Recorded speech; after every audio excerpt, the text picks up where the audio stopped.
Today on the Therapy Dogs Australia podcast, Angela, the head of drama at a small school in southwest Victoria, gives us a real glimpse into the incredible ways her therapy dog Elsie benefits the many students she teaches in her drama classroom. For those interested in how therapy dogs can be incorporated into a school environment, this will offer you some insight. Enjoy. Hello, hello, hello. Welcome to another episode with Therapy Dogs Australia. Today, Sam and I are going to be chatting with Angela. What school are you working at, Angela? I'm working at a small school in southwest Victoria. Oh, lovely. Yeah, Yeah. so we're going to dive into your experience with that and how that's all been going for you, because you've done one full term. Is that uh, correct? yes, and I graduated in September last year. So I sort of did last term last year and then this year in full swing with Elsie. Amazing. And how did you find out about us? I just did my research really. I really wanted to get into having a therapy dog and I love dog training. So I did all my research and I found you guys online and thought it looked amazing. Amazing. And then you graduated with us in September. Is that what you meant when you said yeah. Yeah. Yeah. Cool. So how's that been going? Yeah, it's been going amazing. Like I've been loving bringing Elsie into the classroom space. So I actually teach grade prep to year 12. I'm a specialist drama teacher. So seeing her interact with the different year levels and in different ways and capacities, it's amazing. And the different things that children get from her across the year levels is so broad and different. So That must be so cool for drama. I loved drama at school. Same. So it's the best subject. Adding a yeah. therapy dog to the mix. Oh my goodness. So you Yeah. So must have Angela, had is it a rural school or is it just a small size school? It's a rural school. Yeah. Yeah, cool. So nice. how many kids would there be in the whole school, do you think? Maybe about 200. Oh yeah, yep. And Yeah. do they mix the grades up or are the kids separated into year levels? They're separated, except I do teach a prep one class, which is just so much fun to have both of them together. So I think that's the biggest class I have with about 26 students. And yeah, they're full of energy and it's amazing. I love that class. Did you Cool. start at the school this year or were you working before that, Um, before I Elsie? Yeah, I've been working in teaching now for 3 years. So I've Okay. been Yeah. teaching drama, yeah, for 3 years. And then this is my first year really with Elsie, yeah, from the start of the year. Wow, that's so exciting. So cool. Yeah. And do you teach drama or do you have another role at the school as well? Like do you cross between subjects or? No, actually don't. I'm head of drama, so I strictly teach drama and I direct the school musicals. And it was actually amazing. I had Elsie play Sandy in the musical Annie. Oh my God. Oh no. So, yeah, That's so cute. it was very appropriate, and I felt like a total stage mum. I was Oh like, my my little goodness. baby's on stage. Oh So my God. Such a yeah, That's so star. cute. yeah. Do you have any video or like photos of that you're allowed to share? Because like it does, if the school got their own Facebook page that they've shared any of that on, because I would love to see that. Yeah, I can let you know and check it out because it's so cute. And Sounds then adorable. I had her also in Legally Blonde as well, which was Oh my another local goodness. musical. How did I So not know about this? yeah, This is they're little amazing. stars. Oh my Yeah. goodness. And how does That's she so cope cute. with that sort of environment as well? Because that's really impressive for Elsie to be on stage and be Yeah. okay. Well, she just loves it. And that's actually what got me into therapy dogs. So once I got to know Elsie and I love dog training and have like grown up on a farm. So we train farm dogs and everything. And once I brought her into Annie, so that was actually prior to doing Therapy Dogs Australia. And when I saw her with the cast and the kids backstage and how happy she was and how happy all the kids were, I just thought I have to do something about this because she loves it. It's her dream to work with kids. I know it. And it's my dream to bring her along to work. How can I do this? So then I started researching, and that's when I found you guys. So Oh cool. my goodness, that's so cool. I think so one of the things, Angela, that people ask us all the time is about like, so how do people incorporate their dog into what they're doing. Because, you know, we all know that having dogs around, it's, you know, a nice friendly dog to people who like dogs, having them around can be really positive. So that's cool. But people always ask us, so what does the dog do? Like, what does the dog do? So are there any specific ways that having Elsie around has made being a drama teacher, so your existing job of teaching little kids drama, whatever that, I like when I did drama classes, I did literally nothing. That's why I took the class. So I don't know what's involved if you actually participate, but is there anything? I mean, I remember doing drama games, like, you know, so actually let's take it back a step. What is your goal as a drama teacher? Like, I'm trying to imagine, so like your goals being things like, is it public speaking, creative thinking? Like, what would be like does it work like that? What are the core goals? Yeah, the goals of drama are definitely like creative development, so getting students and kids to come up with so they improvise and they write scripts, and really just getting their creative juices flowing, and then also the autonomy of performing and getting that confidence and being able to look at, you know, a crowd of people and feel comfortable, which is a big thing for a lot of people. And I like to connect it with real life experiences, and I know they're little kids, but my older ones saying things like, when you have a job, you might need to public speak, and you need to use these skills. Just communication skills all around are so important for You your might future. have to go on a podcast. Exactly. Exactly. Yeah. Okay, so I'm going to work through this so I understand. So I've got our goals for our little people. So creative thinking, their autonomy, being able to perform, public speaking, all that sort of stuff.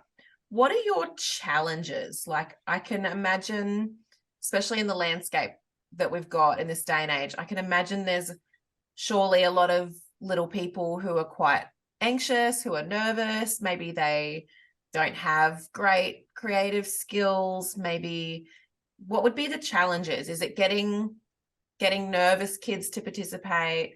Do you have challenges behaviorally? So do you have like behavior management kids that, because drama might be a little bit less of a structured classroom space. I wonder, does that bring any behaviors out in some kids, or do you have problems with like group work? Like, what would be, you know, kids working together? My drama teacher definitely had problems with keeping students on task.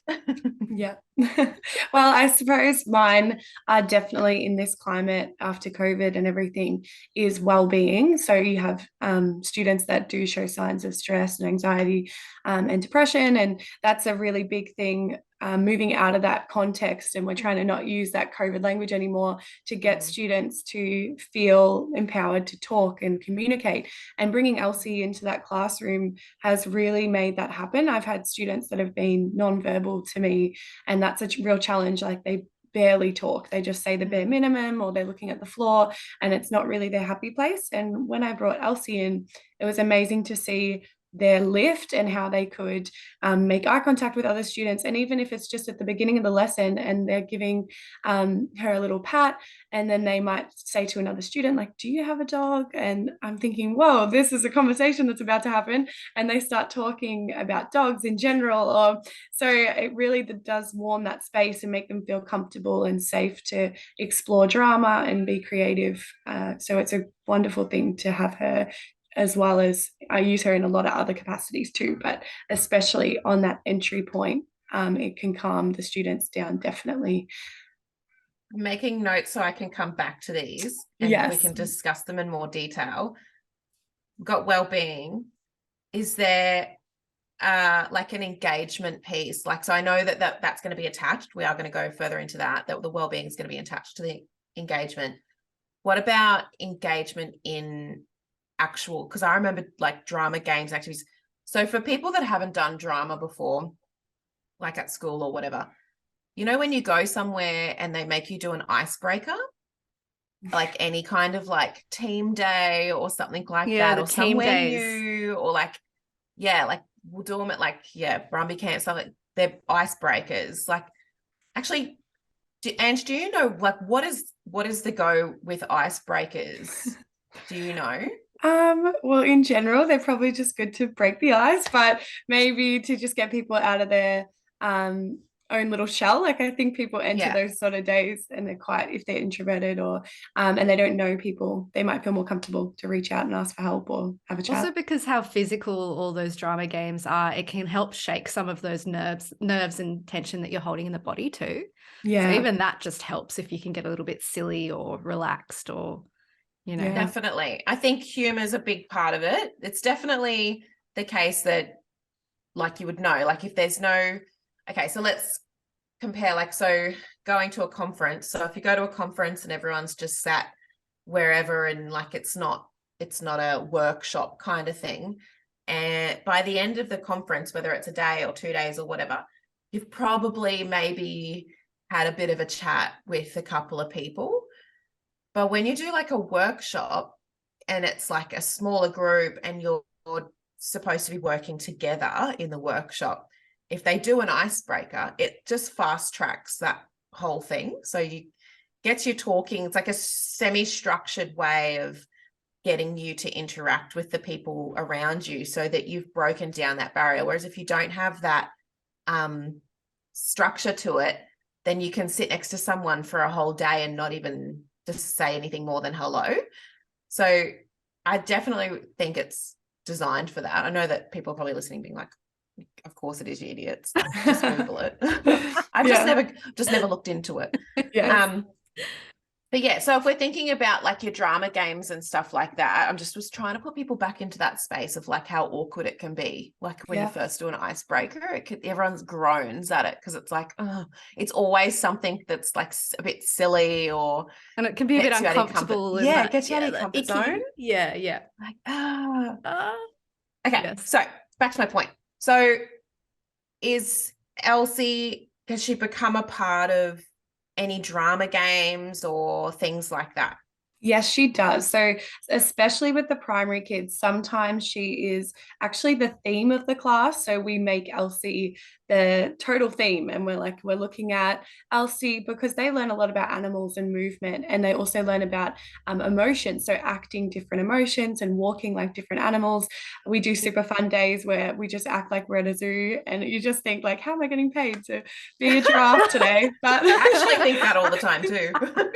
yeah, and I just love it so much. So the kids sometimes they have like a worksheet about Elsie, and I might even connect different emotions so they know that Elsie loves carrots, and that's, I give her frozen carrots and it's one of her favorite snacks. And they'll and I'll say, like, what if it was a really hot day and Elsie didn't get a frozen carrot, like how would she feel? And it's just something so silly like that, but they can all think like, yeah, that would be totally, Elsie would not like that. And I'm like, no, yeah, she'd be devastated. Or what if Elsie didn't get her walk today? What would she feel like? And, you know, when you feel like you're inside and you're stuck inside, what sort of emotions do we feel? So, those sort of things, I can make her the theme to really connect the stories or whatever we're learning about to another real life example, which is her.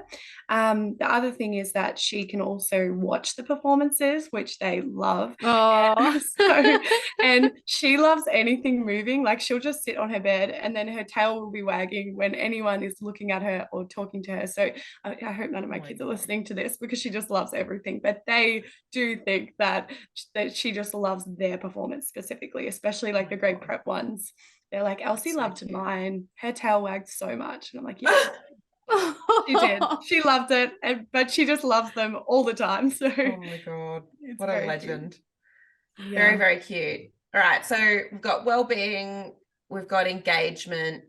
Is there, what about behavioral stuff? Is there ever any challenges or like refusals or like, what about challenging behaviors? Do you see much challenging behaviors? Yeah, so really with I actually see more challenging behaviors when I don't bring Elsie in, and I don't bring her in every day. So she just comes in as a little special treat really for them every now and then. But without Elsie, so well, when I have Elsie, I can really set that tone. I have them lined up outside the door and I say, guess who's in today, and they're all super excited and they can see her sitting on her bed. And we have these really strong rules that because they all love her, and there are some that don't want to engage or touch, but they just love, they're fascinated with her sitting in the corner, so they still want to be there. And they can all tell me now word for word the rules when Elsie's in the classroom. Like, we don't run up to her, we don't scream, we don't jump on each other, like all the little things. But especially I also do the 4 paws rule that we learned, how only 4 hands at once, so either 2 people with 2 hands or 4 little kids with 1 hand each, so she doesn't feel overwhelmed. Not that she would, honestly. There was one experience once where I was on yard duty and there was like 6 kids run up and I was like, I can't stop them, but she did not care. She loved it. But I do like to maintain that rule, and they love it, and they really follow that because they know that she's also a treat. So it's like, I'm not going to bring her in if I feel like she's in an unsafe environment. So they set that tone straight away. That sounds like some turn taking and sharing happening as well for the greater good.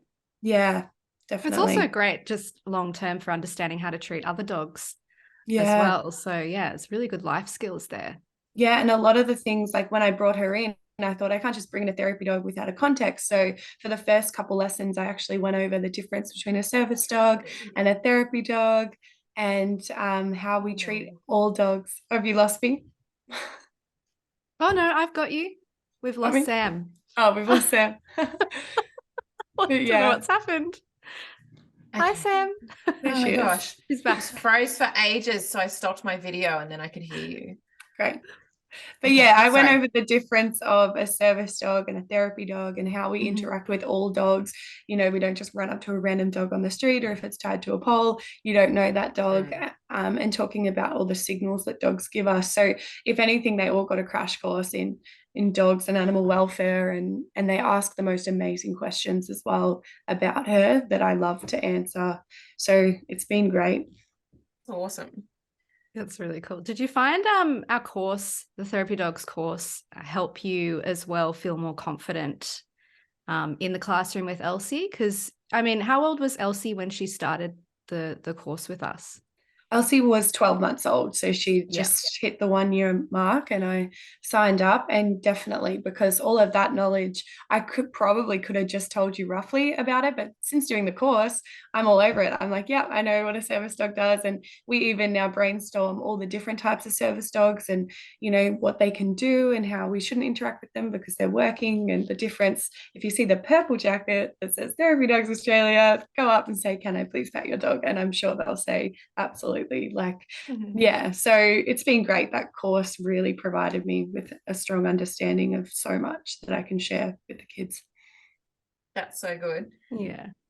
So one of the things that you were just talking about before that I'd never thought about for drama class is like a bit of like emotional intelligence sort of goals there, which makes sense to me, because to act out emotions, you're going to have an understanding of what they are. So in that process of talking about acting out emotions, I mean, you'd be working with kids that would have limited insight or limited emotional intelligence. So how challenging is that if you've got kids that lack theory of mind, their ability to understand other people's emotions? How do you go teaching them that stuff? Like, is it challenging, or do they just sort of model off each other and pick it up? Yeah, it's definitely like I am the model, like in the way that I demonstrate a lot, especially because our core skills in drama, we have like facial expression, gesture, voice and movement. So just modeling all of that, and they think it's hilarious. Like sometimes I'll just all of a sudden break into like a big cry. I'll be like, oh, I can't believe you've done this. And they know it's fully over the top, but they're just like, and I said, see how my eyebrows have moved and and talking about that really helps them develop that emotional intelligence. Yes. And also like empathy and being able to communicate with others. So It is a challenge for those students that don't know how, but I love it because it's that goal to try and get them to be able to understand emotions and also be able to portray and communicate their own. Yeah, so instead of just having that deadpan face, Yeah. use your facial expressions to communicate how you feel. That's actually fascinating and something that I've never thought of before, that drama classes would do that. And you know what? I've got quite a few of my kids that I see that do local theatre, and they love it. Like, they are obsessed, and they will be like, they're all on the spectrum and highly anxious.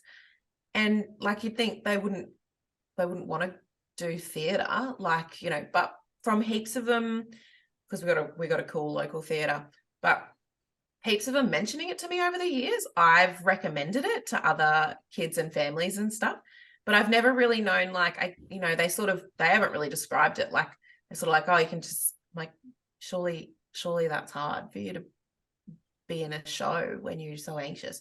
But they just have described it as like, yeah, but you're just being a character. Like, so it's a bit different to being you up on a stage. And I was like, oh yeah, whatever, it makes sense.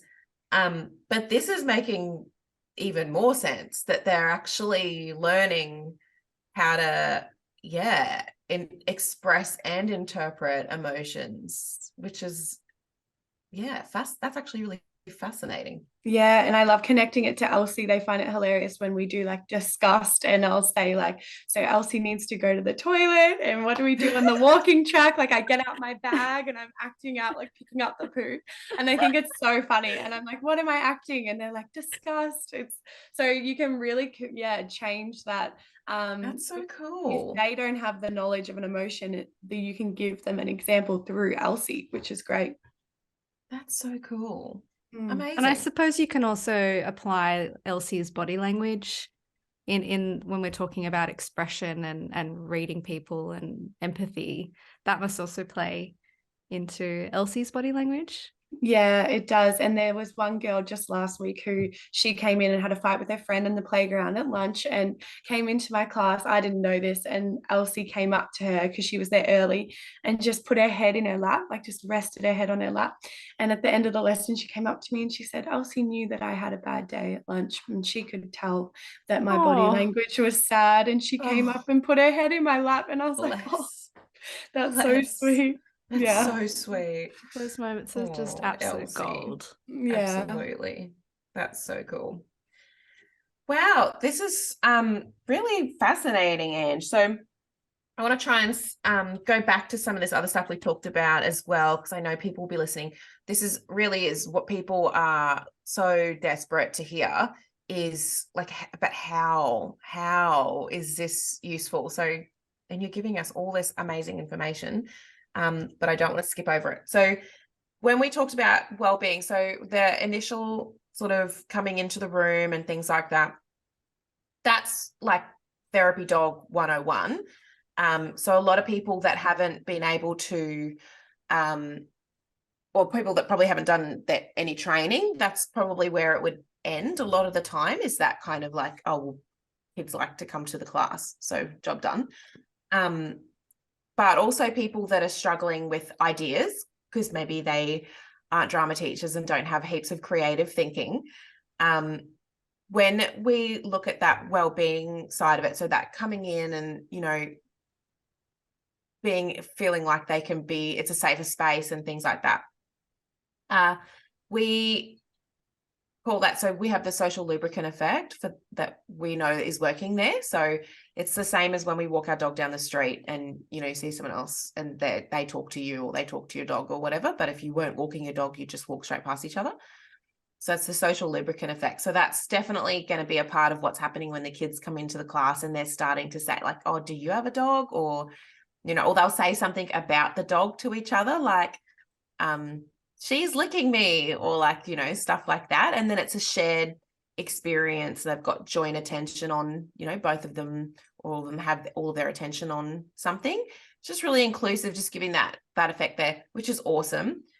So that was that well-being part. So then we got the engagement in some of those more tricky or challenging games and stuff, your drama games, or like what we adults would know to be icebreakers and stuff like that, where you know, we're trying to get you out of your shell and things like that. And those can be so challenging, even for fully or reasonably functioning adults.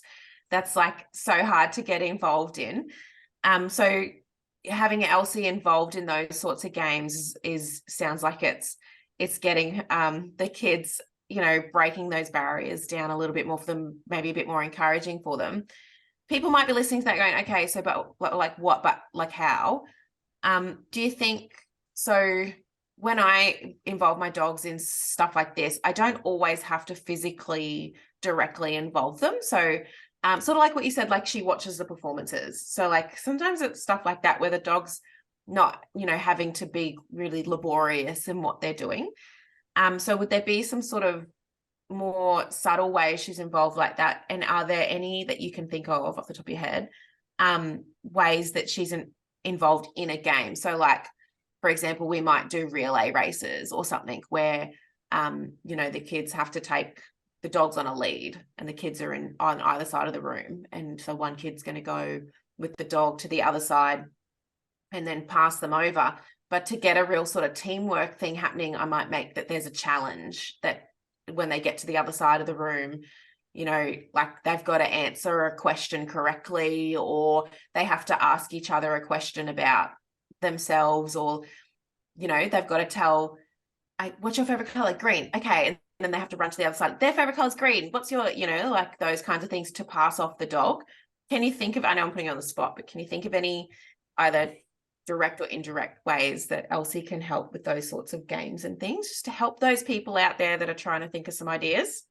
Yeah, so we do a lot of improv, and we also do a lot of reading of stories and things. So I actually, which is a lot, I'd like to write Elsie into the worksheets and actually into the, so that's something that's really, yeah, which is really good, and the kids connect with that. But some of our more practical exercises, if we're doing improv, sometimes I'll act with Elsie, or they get a chance without realizing it to handle Elsie. So I'll, in a controlled space, we're all sitting in a circle and it's called space jump. So one at a time, you sort of jump up and you change space and time. So they're improvising with Elsie, and I always start out because her classic, most dramatic move is the bang, and she plays dead. So oh my gosh, that's awesome. Yeah, we have like this big dramatic act, Elsie and I, and I'll go bang, and she plays dead, and then she gets up and tail wagging, and they all think it's hilarious that she can play dead. But they have been doing little acts with her as well, so it's never too many kids at once, but they each get to go to like handle her, or they love doing bang, and after a while I'm like, okay, that's enough bang, we need to come up with something else. But they can say sit and down and do all of her little go through her training with her, and she loves doing that too. If anything, now they've almost ruined her because she loves to shake hands, and after a while she'll just like, shake, I just want to shake. And oh man, your kid, if it is any way you want to ruin your dog's trick training, show it to the kids. I tell you what, it's a bloody nightmare, but that's a part of the job. So what I'm thinking about as you're saying that is like, okay, so let's say I use my dog's tricks all the time as engagement tools. I don't have any fancy ones like bang. You're making me look like a real fool here, but that's all right.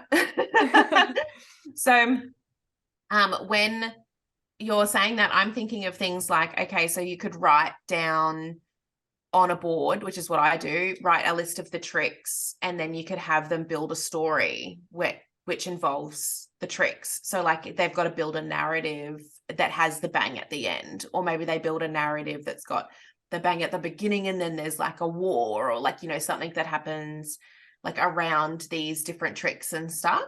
Or you could do things like have the tricks on a card in a hat, and each kid pulls out a trick and they've got to build a narrative around that trick that they've pulled, you know, like it's in their little story, she's got to shake for some reason. So maybe they're coming up with a business deal, or, you know, like things like that could really get them going. So those kinds of things are the things that I use my trick repertoire for as well, but also like rewards. Like I use it as, because we use food when we ask the dogs to do tricks, so the kids can earn dog treats. So as they go throughout like their session and what they're supposed to be learning and stuff. My token economy is dog treats. And then they use those treats I've got a range, a variety of activities that they can use to spend those treats in. And it's so engaging. Like it's so motivating. It's crazy how hard kids will work for a dog treat. Yeah, I believe it. Very cool. Good point though about they do ruin your tricks. This is something that I've been talking about with the horses as well. So whenever we've got clients, students, participants, whoever working with your animals, if you're going to show them something or model something that they're going to do with the animal, so like say it's Angie's bang trick, or like with the horses it's just certain maneuvers or whatever, all groundwork stuff for me, but once you've shown it to them and had someone attempt to do it, you can't actually be they're not going to do it right, and you've got to let that go. So otherwise it's not useful. It's not a useful thing to have in the space if it's something that's got to be done perfectly, or else you're getting stressed about it. And it is stressful when someone does things not right because they're using incorrect timing, incorrect cues, all those sorts of things. And it actually does ruin your training down along the line.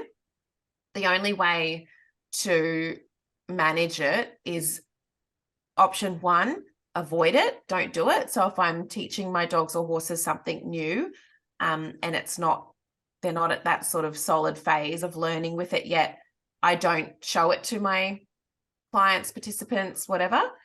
The second way is you have to refine it. So after people have done the whatever, so whether it's your bang trick or whatever, even leading horses and haltering horses and things like that, or horses, because horses are like, they are taking the piss way more than I find with dogs, but I guess some people's dogs are probably just the same. But as soon as you let horses get away with stuff, they're like, this is great. This is now the rules forever.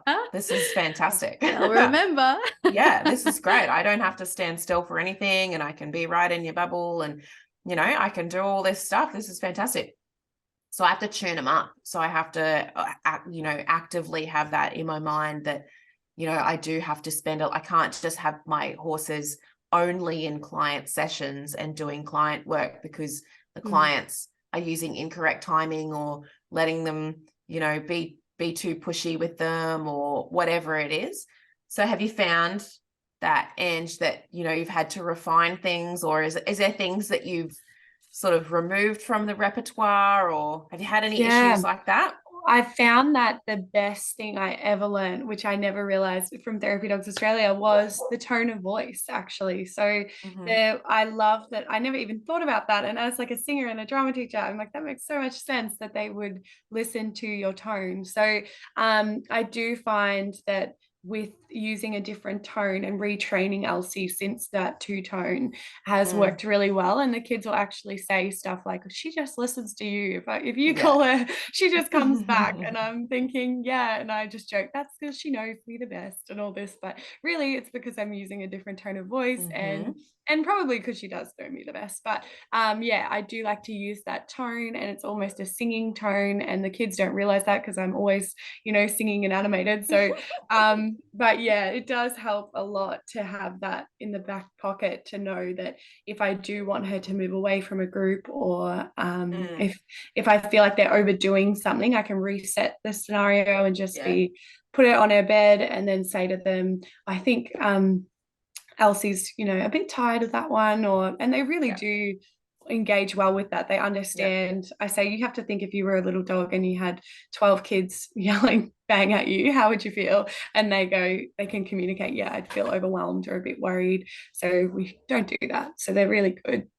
I've done that to my kids before, or maybe not exactly that, but explain that before too, because you do get kids that will say, sit, drop, shake, sit, drop, shake, shake, shake, shake, sit, drop, drop, sit, they will just keep going. And it doesn't matter if the dog's doing it or not.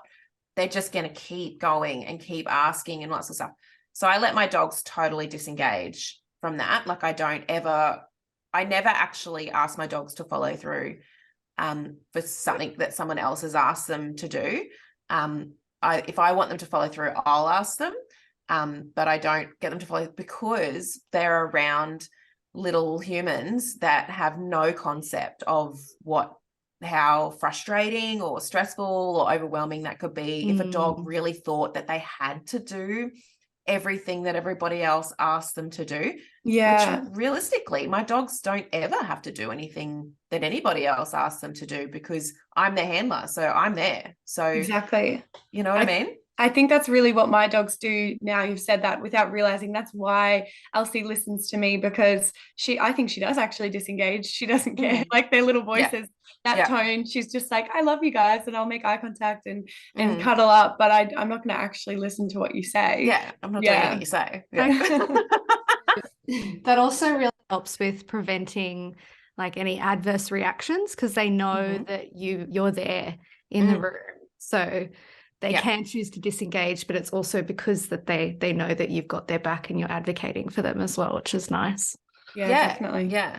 And you really don't need, and it's better if you, I think, from my experience, it's better if you don't have a dog that feels like they have to do everything everyone says, because of that. Like that you really are exposing them to these environments where people are going to keep telling them to do stuff and asking them to do stuff, which it's nice if it's, like some kids will say to the dog, sit, and they'll sit or whatever, like, but that's totally the dog's choice. And it's lovely when they do that, or they'll call the dogs over and the dogs come over or whatever.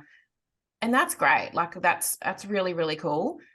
But it's not so cool or so difficult to achieve naturally that I would enforce anything that someone else has asked my dog to do, because of the level of stress and frustration that I think would come from them feeling like they have to do stuff all the time. Like, especially like their trick training and stuff, like if they're not going to do it, they're not going to do it, and we use food for that. So it's like, if they're not going to do it for food, they're not doing it. Like, but I try not to, I don't overuse it. Like we hardly ever do tricks now. My kids are all obsessed with my dog food puzzles.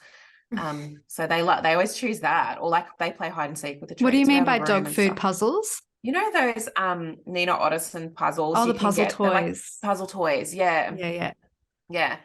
My kids are obsessed with those, and I use them all the time, and the dogs like love it. So, that we haven't done. What do you do? As in, they put the food in the different little compartments for your dogs. Yeah. So and there's different difficulty ones and stuff like that. But I use them for different interventions. We could do a whole podcast, Max, on the ways. I could go back through my notes or just keep track over the next week or two. Seriously. And I should do that. Yeah. And list all the different ways that I've used them as interventions, because they're so handy. I've got like 6 puzzles in my room. We use them all the time. Wow. Cool. Yeah. So anyway, point being, I think that's cool that she won't listen. Is there anything that you've, like if kids are like, have you had that where kids are like, bang, bang, bang, bang, bang, do the bang? I have, but now because I say, like, I bring her in because she's my dog, and like she doesn't have to come in. She's not in the curriculum. She does enhance our curriculum, but I don't need to bring her in. They do listen to me like a drop of a hat. They're just like, oh, we better stop now, because it's really sweet. And she loves, I think, Elsie's shake. She's just hilarious. She's a golden retriever, by the way. I don't think we've said that. She just is happy to put her hand out, and like it's almost like you're giving her a manicure. Like she just puts her hand out and she wants you to hold her hand. And give her a little hair massage, and that's like one of her favorite things. And she'll just do that to kids, and so they don't even need to say it. She'll just come up to them and be like, it's time for a hand massage, please. So cute. I've done with my kids before, if anyone listening is having these issues, as an insight sort of building, like, or an empathy building thing, asking them to do those things, because they'll be like, sit, drop, sit, drop, sit, drop. And I'll be like, okay, sit, stand, sit, stand, sit, and try and get the kid to do it, and they hate it. Yeah. I'm like, so probably not that fun for the dog. Definitely. Pretty funny. Yeah. Elsie, when she's tired, she'll also let out like a little sigh. She's a little Does that. sigher. Yeah. She's like, oh, and then I'll just say, oh, she can go on her bed and have a little relax. Like we'll let her have her time. And she does do that herself. Like she'll just let me know, like, I'm tired now. And I'm like, yeah, that's fine, you go. But the kids find that so funny. And I just, because it's very human as well. Like, and I say, when you come home from school, are you just like, oh, I'm just tired, I need to lay on the couch? And they love to connect that. So they can also now read when she's feeling a little bit tired or just a bit over it. Yeah. And have you ever played Simon Says with the dog and the kids? I haven't. That's a fun way to use tricks as well. But especially because there's probably a couple of things like, does Elsie roll over? None of my dogs roll over. Yeah, she can roll over and spin as well. My dogs can spin. Oh, I've got one. Yes. Dougie can spin, but he does need quite a bit of a big hand action. Nala needs a fair bit of hand action. That's one thing I let the kids do too early with her, and now she's confused. I would need to spend a bit of time on that to fix that, which I have not done. Add that to the list, guys, of things I haven't done. Anyway, so you could do games of like Simon Says and the dog like Elsie says, or and like, but you get like, so your Simon Says, but you say things that she can do, so it's like spin, so she does it, spin, and so they all spin, like roll over and they all get down and roll over, or like things like that. We've done a bit of that in groups before. That's really so fun. Cute. Yeah, bit of a cohesion thing. We sometimes do stuff like that in our kids groups because the kids have lost the plot. And I'm like, the situation's out of control, guys.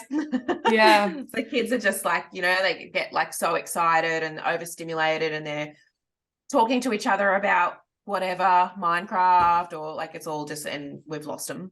Completely lost them. And so I'll do sometimes things like that to try and get them back to like, oh, look, the adult is talking to us now. Like try and reorient them back and get a few of their wrigglies out, little movement break. Yeah, that's great. Do you find Elsie puts more time and energy with the younger kids as opposed to the older groups, or is it equal but just different? Or just different. I'm also a homeroom teacher as well, so I find that in the homeroom activities, like we have a long homeroom time that might be like a 30 minutes. What's homeroom? It's at the start of the day for senior students. They all come and you mark the roll and you tell them the daily messages and things like that. So I do find that, in those contexts too, because that's not always drama. I just have a mixed bag of kids in that class from year 7 to 10. So, they're really good with her too. And she does put more, I think she can read the younger ones more. Like she can understand that you can tell she has empathy for them. Like sometimes she just looks at them with her little eyes like, I know that you are showing me love and you're just loud. Like you don't mean to be loud right now. Or if they are being that little bit too energetic, she's totally understanding. But with the older ones, I would say she's probably more chill and relaxed. Then not that she's the most chill dog. Like golden retrievers, they are just she's just so loyal and loving, dirty. They're so made for this work, hey? Yeah, they are. They're so made for it. They just love it. And I think no, sorry, go Ange. No, I was just going to say, and they're always smiling. Like it's that breed that they very happy, so animated, and that's why kids really can, interact with them so well, because she's so animated. They seem to, and it's like probably a bit cliche, but I do say this to people.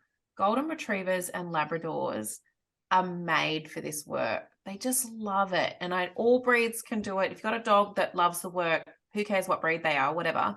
But if you're buying a dog to do this kind of work, you absolutely nuts if you go past a golden retriever or a Labrador, because they truly enjoy it. They find it fulfilling. Like I've known that many golden retrievers that are exactly like you described with Elsie. Like they just love kids. They Yeah. just want to be around them. Like they genuinely, and everyone's like, yeah, yes, we have to be careful with kids and dogs, and we need to teach kids to respect dogs and dogs to respect kids, and like absolutely all of that. But they just love it. And the labs are the same. Like they see kids, and they're like, my dogs did not grow up with kids. Well, Sunny didn't. Nala's grown up around therapy kids, but they don't have to. Like they just seem to understand that this is a small, playful human, and this is an opportunity. Like this is going to be great, and they're stoked. Like they find them, they're like, hell yeah, this is awesome.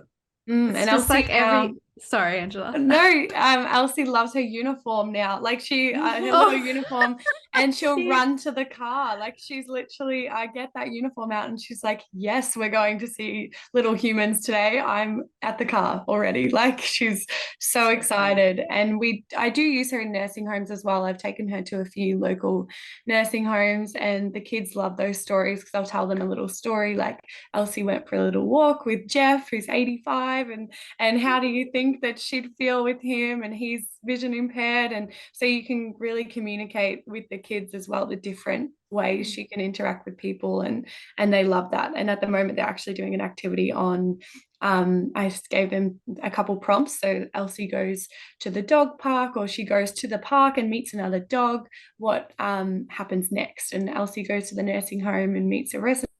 What happens next? And they're writing these little creative stories about her, and it's wonderful that they can connect how well she loves humans and her little animated personality. So cool. So cool. So cool, Ange.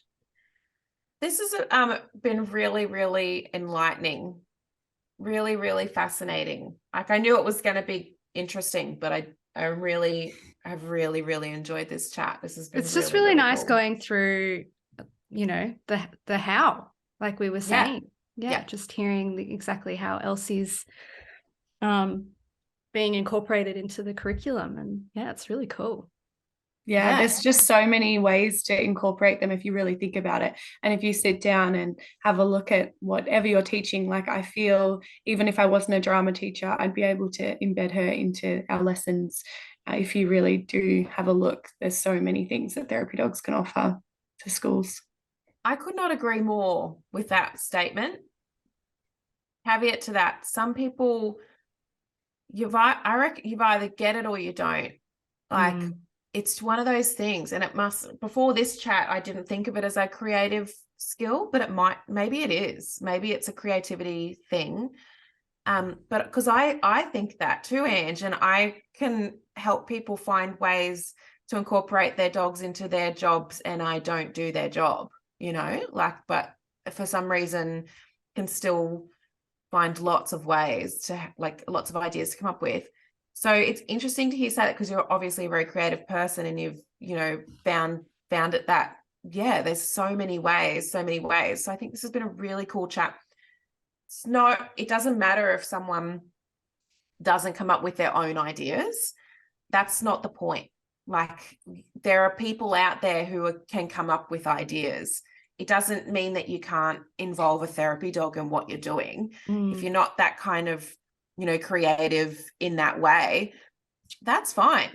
Let us do it for you. Like we'll come up with those ideas, and we're going to keep having conversations with amazing teams like Angela, so that we can share those ideas, and hopefully it creates like a think tank so that people can take that idea and go from there, and really like a brainstorm, like really build on it themselves. But even if you're struggling with that, come back and get in touch with us, or make use of our graduate groups that we've got those graduate groups on Facebook and stuff. We've got some awesome communities that we'll be happy to offer. Especially if you setting up some peer stuff and sharing ideas, and we do it in group supervision as well. So I just wanted to make that clear, that it doesn't matter if you are not the kind of person who can think up all these ideas by yourself.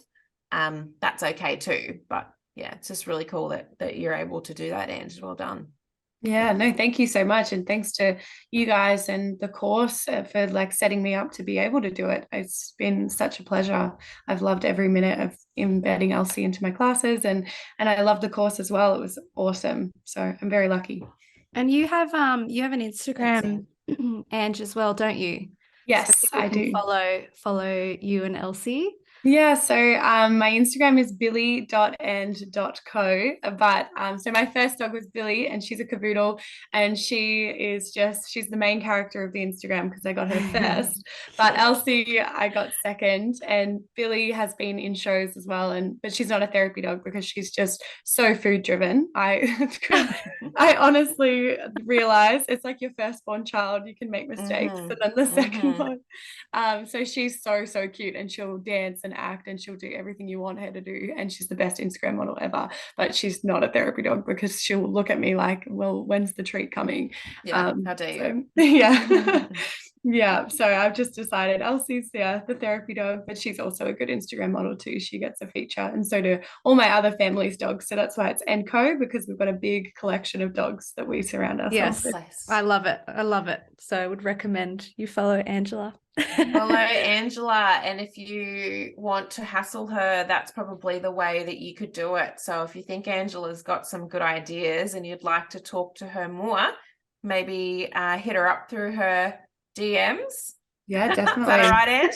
Absolutely fine. I would love to, because I'm so passionate about it as well. So I would love to help more people, bring this joy and to other people and bring dogs into the classroom. So if you ever need help, send me a message. Awesome. Amazing. You're Thank a you legend, so mate. much, Ange. Thanks so No much, worries. Ange.